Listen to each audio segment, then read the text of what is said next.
Welcome to Unlimited Parenting. This is a show where we discuss what it's like having children with disabilities and or special healthcare needs.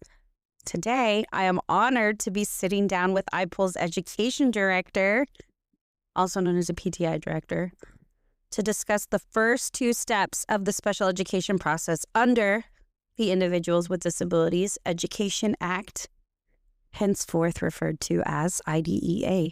Would you like to introduce yourself, Education Director? Hello, Unlimited Parenting listeners. It's just me. It's just Melissa. It's just me. We got ya. We had him. We had him, dude.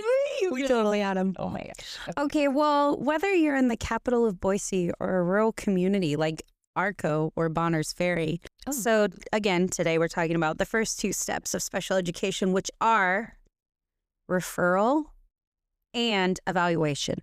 And this is a series that, so obviously there are 10 steps, and we're going to take 2 steps per episode.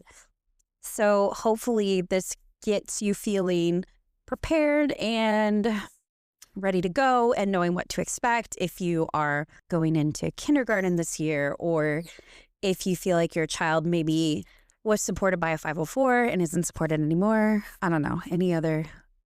Yeah, just kind of where to start, right? Thank you. Where to start, no matter where you're at in the process or how the process starts for you, because there's a couple different ways it could start too, right? What a great segue. What are we doing? So a referral happens. Talking about. Oh my God, here we go. I'll do it by myself. I'm just kidding. So step 1, the referral. This happens when someone, a teacher, a counselor, the parent, believes a child may have a disability that's affecting their ability to learn at school. And I think that part is key. Yeah. Because you could have a kid like mine who definitely has a documented disability, but it doesn't impact them as much at school. Exactly. So they don't get IEP supports, which we'll get more into that in a minute. But remember that, a disability that affects their ability to learn at school. So every school district has a child find responsibility under IDEA. The child find system includes all students who reside or are enrolled within a school district's geographic boundaries. So I'm going to quote the following from the Special Education Manual, but I will also add this caveat. This episode was recorded July of 2025. Please keep that in mind because the Special Education Manual is going through some revisions and changes. So as it stands right now, July of 2025, this is factual information. So child find, we're looking at those students who are enrolled or may be enrolled in the district, enrolled in a charter or an alternative school, enrolled in homeschool, enrolled in parentally placed private elementary and secondary education schools, including religious schools, which is going to become important again later. Yep. Okay, so let's repeat that again. Including religious schools that are located in the district's geographic boundaries, including out-of-state parentally placed private school children, students with disabilities. Those that are not enrolled in elementary or secondary school, but they're between the ages of 3 and 5, advancing from grade to grade. Those students who may be migrant or homeless as defined by the McKinney-Vento and wards of the state. Yep. So House Bill 93. Correct. Essentially what we're saying here is that even if you're going to go to a private school, the school district in your neighboring community in which you reside is your geographical boundary is the one who has the responsibility to assess. Correct. Yes. So your neighborhood school, the onus is on that public school district to do the assessment portion or even that identification portion if they are, this is going to come into question with our religious or our non-traditional, non-public schools. Let's just say that. Because they will not be obligated to perform evaluations, but they may, the onus is on the public school district to do that. So if you're a private school and I'm a public school and a family is choosing to see you, you can say, hey, I don't have any reason to test you, but let me tell you what, Allison over there, she has to no matter what. So then you could come and see me. I could spend my resources assessing, and then I could say, here's a beautiful laid out plan for you. And then the parent could either stay with me and accept my plan in the public school setting. Or take the plan that I got, we made, and then bring it to you and say, is there any way to adapt this plan in your setting? Theoretically, absolutely. And that's probably what we see happening. But parents need to be mindful that those non-public schools, those private schools have no obligation to uphold IDEA. Now, they could take that plan and they could say to the family, yeah, we could try to make this work, but they have no implications. They do not have to follow IDEA. And you may be wondering why even bring this up? Yeah. Why are we bringing this up? If it doesn't matter, because as a PTI, it's our job to explain all the different choices that you have available to you at any time. And now House Bill 93 has kind of thrown in a little bit of extra sugar and spice and jazz into all of that. So we're reminding you of all your choices, of all of your options, and also just so you know what some of the outcomes could be of those things. Yeah. And I guess so that parents, like, what happens if I see another family getting evaluated at our school and then the child, we don't ever see that child again? So some families might wonder, like, what's happening? And so potentially that's maybe what you do see in the coming years in our state. And again, I want to remind everybody listening that when you're listening to this recording, this was recorded the beginning of July of 2025. As it stands right now, the state of Idaho does not have a disability-specific school except for the state-funded school for individuals who are deaf, hard of hearing, and blind or low vision. Correct. We do have that school that's disability-specific, but we do not have an autism school. We don't have a Down syndrome school. Many other states that neighbor us do. But if an autism school were to, let's say, pop up somewhere within the Treasure Valley or northern Idaho, anywhere, the neighboring school district would be the one who is in charge of child find. Absolutely. But that doesn't apply to charters, though, because charters are their own. Charters are public. LEA. They're public schools. And that's where people kind of get a little, confused is the wrong word. It's like there are so many, and then you're going to start throwing in things like micropods and co-ops. And so this, obviously, this is to the detail. That's why we broke apart all the steps, because we knew there were lots of different ways to get into the weeds with these steps. And we wanted to let the conversations kind of happen naturally. But that's why I think parents are like, well, how the charter does it. Well, that's because the charter is a public school, but a private school. It makes more sense. But I have a lot of parents that I help who say, well, then my school district, but you already attend a charter. It is its own school district. Good. As long as I've made that absolutely convoluted and clear as mud, I'm glad. And hey, I'm just throwing this out there. We're here to answer all of these convoluted questions. We have some self-guided modules that may go through some of these questions, but just call us. I would exactly. Please call us. Yeah, these are very one-off situations. A lot of these are going to be. So call us and we can walk you through them. And the best part of calling us is when you call us, you might hear my voice, you might hear Melissa's voice, you might get Sarah, but you're getting all of us. Because we're all going to talk and say, well, what about this? Would you have tried this? Or exactly. So you're getting everybody. But back to the referral process. It always starts with a formal request for an evaluation. Yep. Could that request be verbal? Sure. And theoretically, anything can be verbal, right? It can. But Should. Exactly. Yep.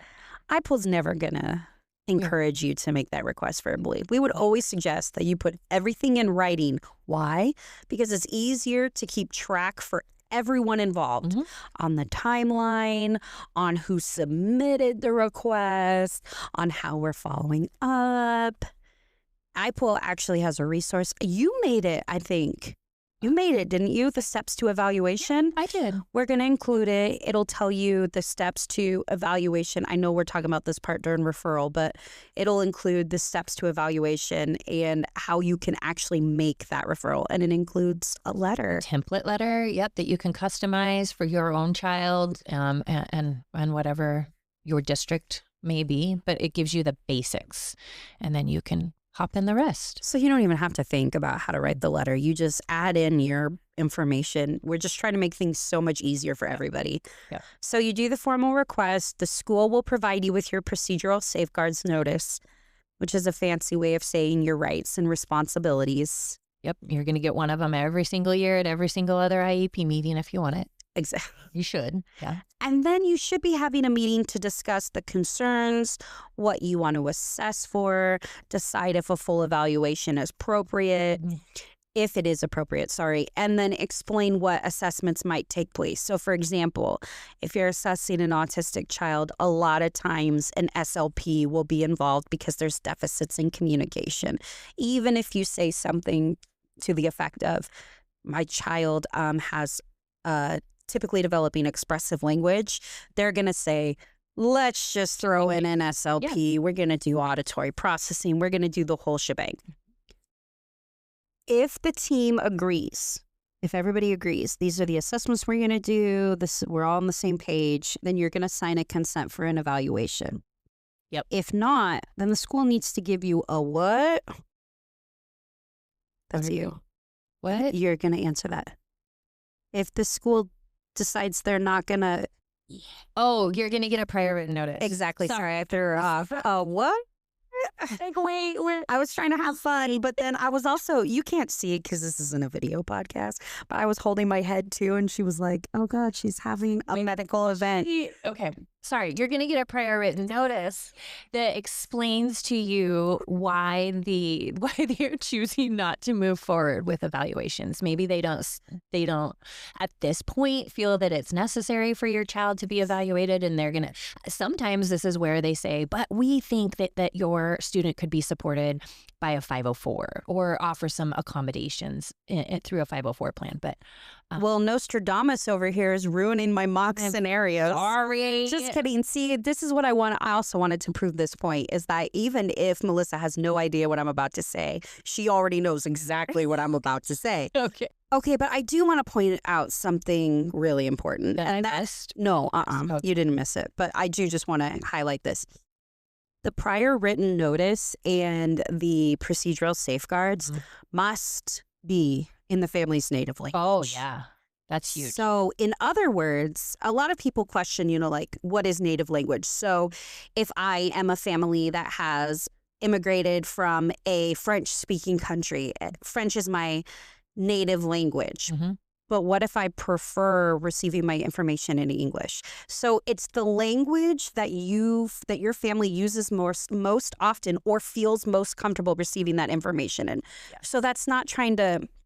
I've also had this question asked of me, where even if French is the language that you grew up speaking, you could still access your information in English and use it as a native language, so you don't need your information in French. Yeah. So people have asked me really super niche questions like that, so I'll give that to you. It's native language means whatever language you feel most comfortable receiving that information in. The special education manual really means business about this in particular, because they have, it's like a page and a half of very specific rules that you follow if a family doesn't communicate in written language. Like, how do you still get their rights and responsibilities to them? So this is a very important little caveat. Because you're right. This is the family's rights. It is their responsibility. It is what they are required to do in the special education piece. Because we're team members. We are absolutely IEP team members. So we have some responsibility in it too. So we want to ensure that all families have access to reading that and understanding where their piece of the puzzle is. Yeah, that's all I got to say about that. And if you have questions, ask. Yeah. Ask us, ask the team. And if you don't feel comfortable asking your team, we have lots of tips and tricks that you can get back to comfortable with the team. We have that too.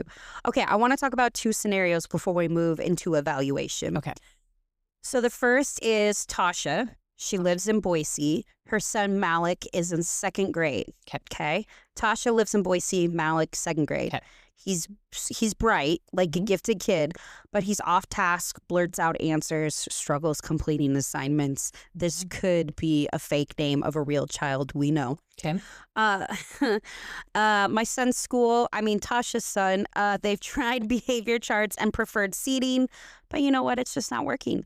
So Tasha submits a written request for an evaluation. The school begins quickly, they respond, and they agree to the evaluation process. Okay. We're gonna hear the rest of Tasha's story at the end. Okay. When she gets through evaluation, but that's what you have right now. That's where she is. She reached out to us. We gave her that. She's got a written request, and now we're gonna meet Mike. Mike's up in Kamiah. Okay. He's got his daughter Rosie, a kindergartner. She speaks only a few words and struggles to follow classroom routines. But get this, the local school district, because it's Kamiah, doesn't have a speech therapist on site right this very second. So they've contacted a regional support provider because even in rural Idaho, your child is protected under the law. So the school works with Mike to begin a full evaluation, and they're going to start by using teletherapy for speech and language testing. Okay. Because the rules still apply no matter what part of Idaho you're in, but in some parts of Idaho, it may require you to get slightly more creative. Absolutely. And the professionals know how to get creative. So I'm just saying, even if you're not in the great state of Ada, you can trust the process because even people who have never been to Kamiah, like myself, know how to navigate If there's a will, there should be a way. Amen. Yeah. Okay, now let's move to evaluation. Okay. So after you've signed the consent, the school has 60 calendar days to complete the evaluation. Correct. And then 30 days from IEP to implementation. Yep. So calendar. Yes, calendar days. This includes academic assessments, classroom observations, crucially input from the parent. Absolutely. Behavior and speech language screenings if needed. So again, I just want to throw this out there. The specific composition of an evaluation team will vary depending on the student's suspected disability. You mean it's individualized? Yes. Okay. The parent or the adult student is always a member of that team and should always be given an opportunity to provide input. The evaluation team conducts its review on existing data, makes a decision. However, all required team members must participate. So that's the parent, a district. Okay, you go for it. A district representative, a general education teacher, and then a special education teacher. And then potentially a qualified professional who can interpret assessment results. Because we're talking about that first meeting. So there are always the 4 core that Melissa said. But in that first meeting, even if Tasha and Malik don't need their an SLP for an autism diagnosis, they're there in the beginning. Right. And that is because they are a licensed clinical professional that can explain and interpret those assessment results. A general education teacher cannot interpret, help me out. A WIS. Yes, exactly. You need a psychologist to have for that. A psychologist. Exactly. That is a perfect example. That is not something that just anyone can interpret and explain the assessment results. So that's why we have to have those people there. And then again, I know this gets really into the weeds, but I really want to make one more point. Okay. The words eligibility and assessment get used interchangeably, but they're really serving 2 different purposes. So an evaluation determines the extent of support needed and includes which assessments to use. But the assessments are integral to the evaluation process, and they refer to the formal and informal processes of gathering information to support the eligibility. It's be super confusing. Yeah. It is, but when some people say my child is getting assessed.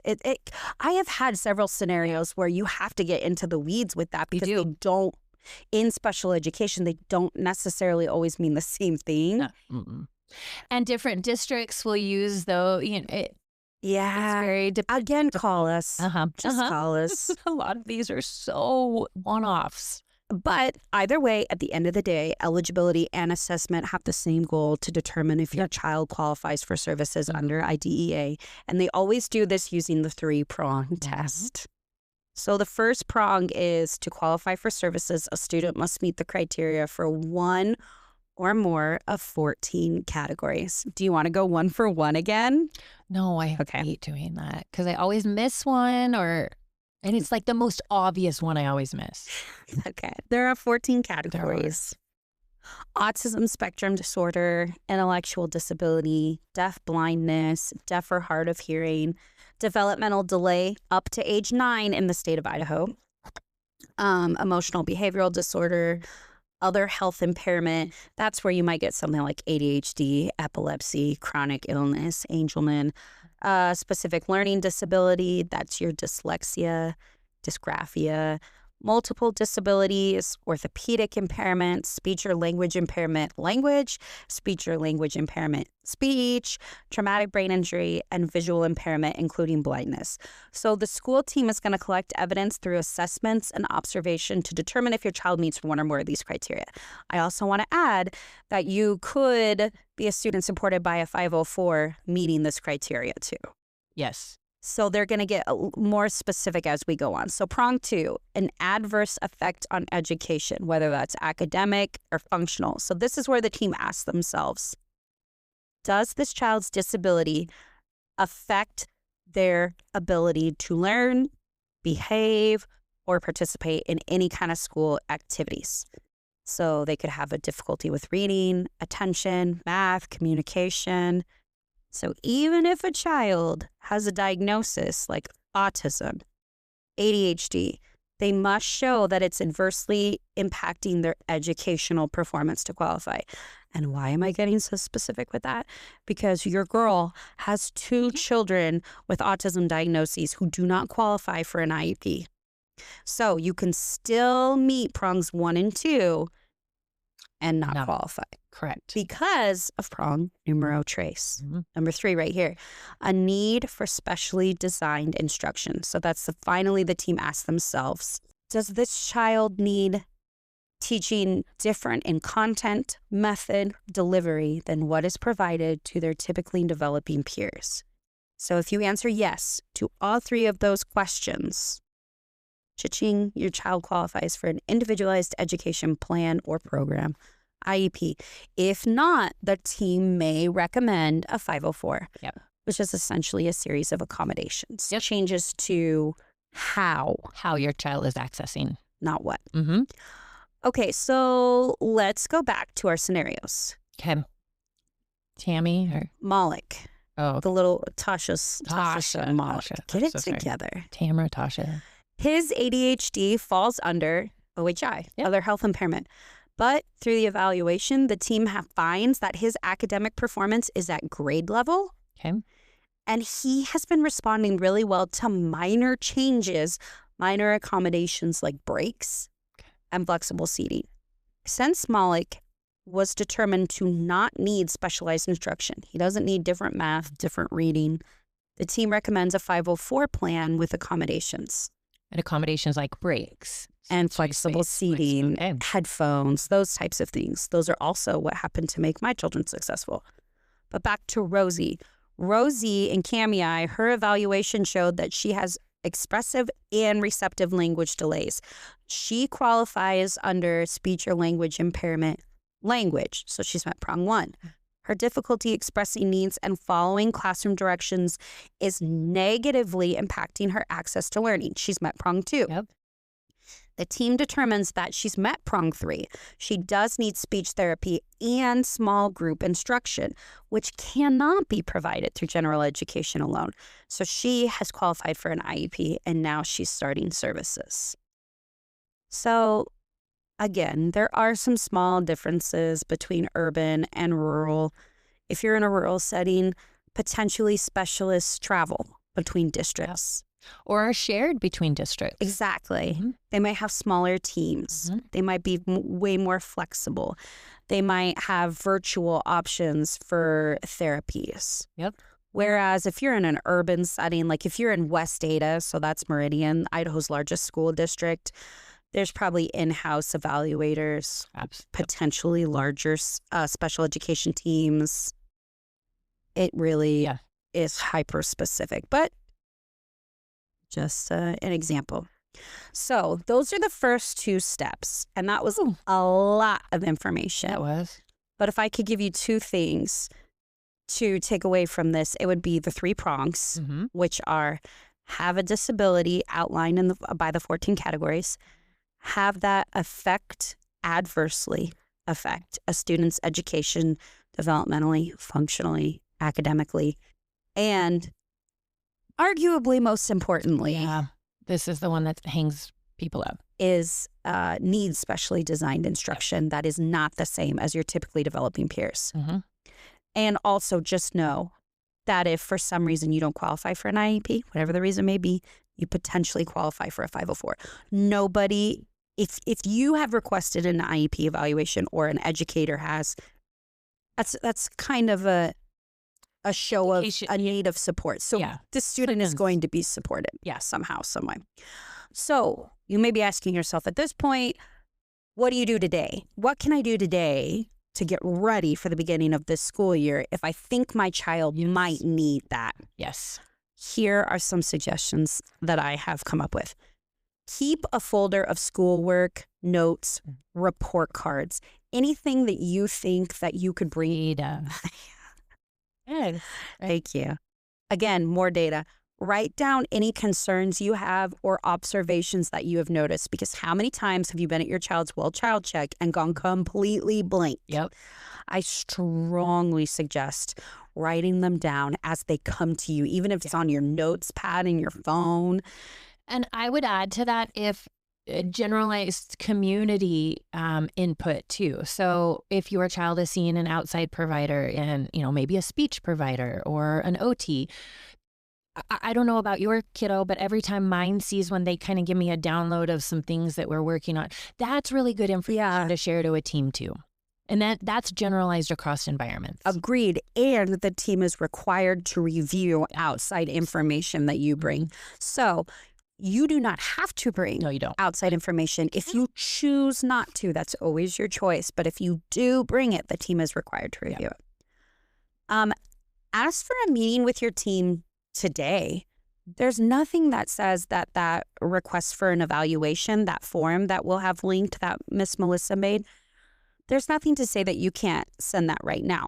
Potentially, educators are out of their contract. But it's one of those, your emails will be responded to in the order in which they were received type of a thing. So if you suspect, I would reach out now to get it on the radar. And then again, submit a written request for evaluation. And then finally, reach out to us. If you want to just talk something through or brainstorm, you don't have to call us with an ID. You don't have to wait until you have an IDEA violation to call us. You can call us and say, hey, I heard that you're all special needs parents over there. Can you tell me what you would do in this situation? Exactly. And one thing you got to know about me is that if you ask me that question, I'm going to tell you exactly what I would do in that situation. I guess the other thing is this is a really good time to spend some time educating yourself about the process, about what the steps are going to look like so that you can go into the school year being armed with a bunch of knowledge. Exactly.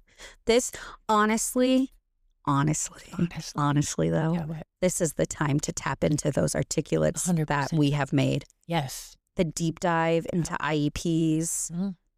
This is a good time to...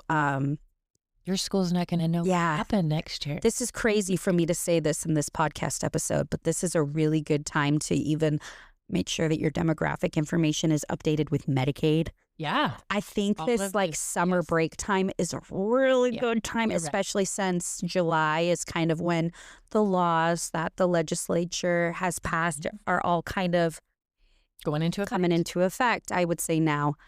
So again, this is it. That was steps 1 and 2. You made it. Listen to this episode as many times as you need. In our next episode, we're going to talk about steps 3 and 4. So those are eligibility, like actually having the eligibility meeting, Okay. and then the actual IEP meeting itself. Okay. So again, prepare for next episode to also be a little bit longer and a lot of information. How do you prepare? So these are some things that you could have answered in your next episode if your girl, me, stays on track. How to prepare, what questions to ask, and crucially, what do you do if you disagree? Yeah. Because you're gonna. Yeah. Because it's a That's group of people in a room, right? And you're talking about your kid. Exactly. We're going to talk about that a lot too. So until then, remember, you know your child best. Yep. Trust your voice. Ask your questions. Always feel like it's a place to ask questions. Yep. And please reach out to us if you have any questions at all. But Can I say one thing? Oh my God, please. A cheesy one, but knowledge is power. Yes. The more I learn, the better parent I am. Are you saying like learn or perish? No, I didn't want to steal that, but.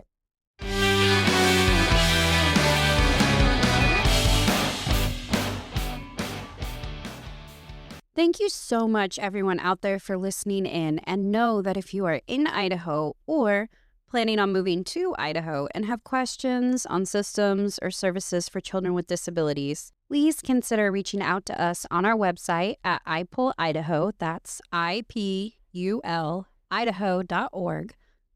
Or by calling us at 208-342-5884.